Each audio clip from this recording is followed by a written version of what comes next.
Good afternoon, everybody. My name is Janel Huang, and I studied a Bachelor of Engineering majoring in cybersecurity.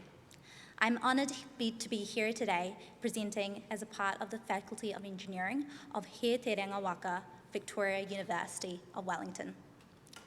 Today, I'm going to tell you two stories from my university life. Nothing too long, just two stories. My first story is about making a decision. I stepped into my final year of high school knowing that I need to make a decision for what I want to do for the next 5 years of my life.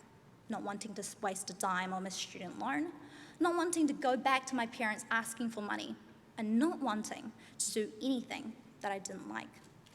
But how did I know whether I liked something without actually doing it? So I scrapped the like metric and went with the money metric.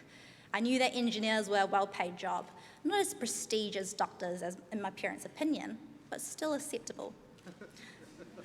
Well, all my sisters were engineers, both civil and software, so I chose between the two with my career all paved out. To make sure that I made the best decision, I went to lectures, I went to career fairs, I even went to talk to lecturers, one of which was Ian Welsh, the cybersecurity lecturer of Victoria University of Wellington. When I met up with Ian in the university, I thought, this university is an interesting place. With the first artwork that I see of a blank canvas, interesting. With a lecturer walking into a bathroom with no shoes, interesting. Now with the lecturer convincing me to do cybersecurity in a dark room, interesting.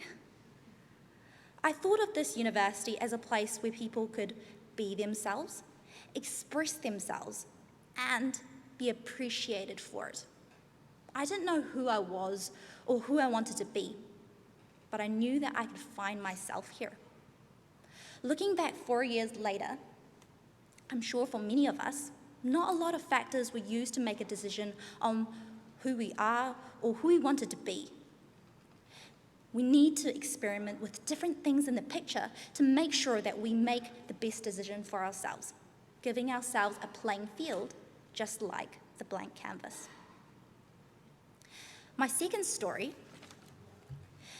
is about passion and rejection. Talking here today, I'm a different person than how I was as a second-year university student. As most students, I believed that university would prepare me for the industry, believing that if I'd done well academically, I would be able to get the job that I wanted, believing that everything will soon fall into my lap. I strived to get good grades in high school because I knew that if I'd come home with an A+ or an excellence grade, my parents would be proud and happy of me. And within the competition of my 4 sisters, I would stand out to be the best or the smartest one. This belief of doing well academically stood close to me in university too, with the addition of finding the jobs from the top companies and with the top salaries. So I worked very hard in university. I did the assignments the moment they were out, never using late days and always doing more than what the assignment asked me to do. And I was able to get good grades from this. And in some sense, I built myself a confidence wall where I was so confident to go and apply for internships as a second-year university student, believing that if I'd done well academically, good prospects in work would come to me. So I applied for jobs relating to my degree, like a security engineer intern. But I got rejected once, twice, thrice. Why?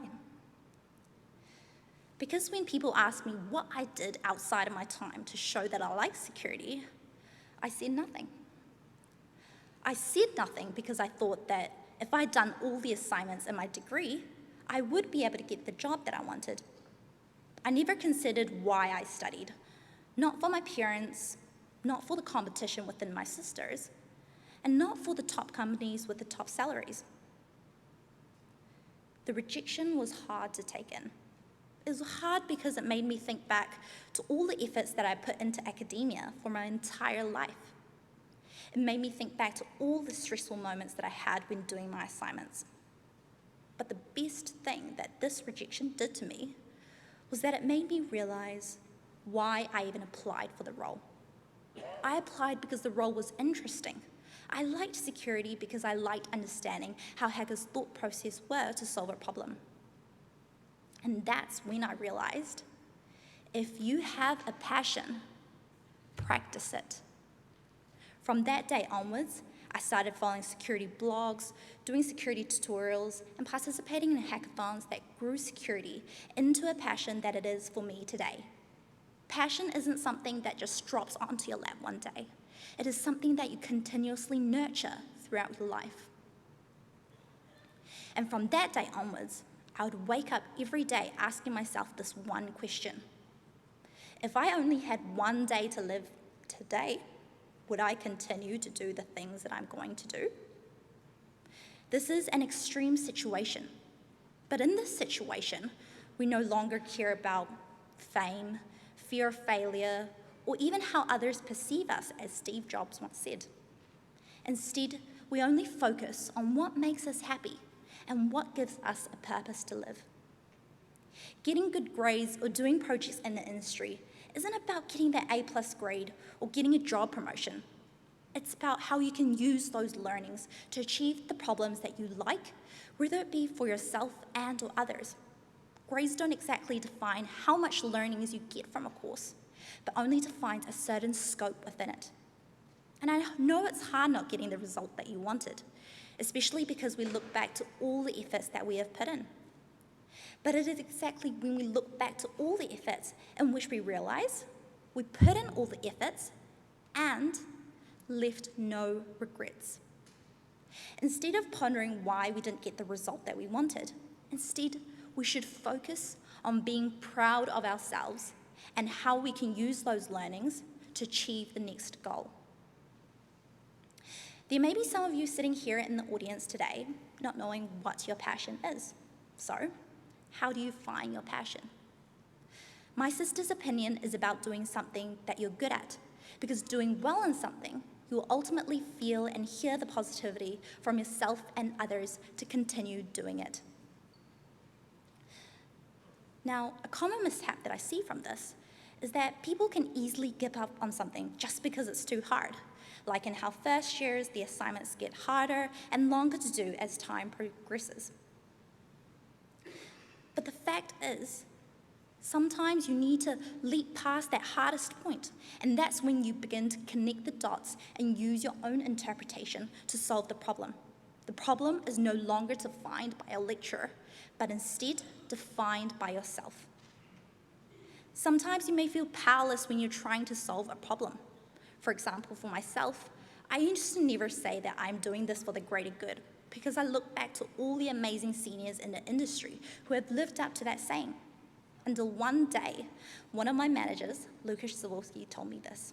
He said, "We are investing in you because you are our future. You and your generation will determine how our future and how our company will run in the next 5, 10, 20, 30 years in time. So don't feel powerless and don't give up on something just because it's too hard, because ultimately, your hidden passion will also be too hard to see. It is when you leap past that hardest point in which your passion becomes visible, and that's when you need to love your passion and own your passion." So one key thing I want you to take away today from is find your passion, own it, and love it. Thank you.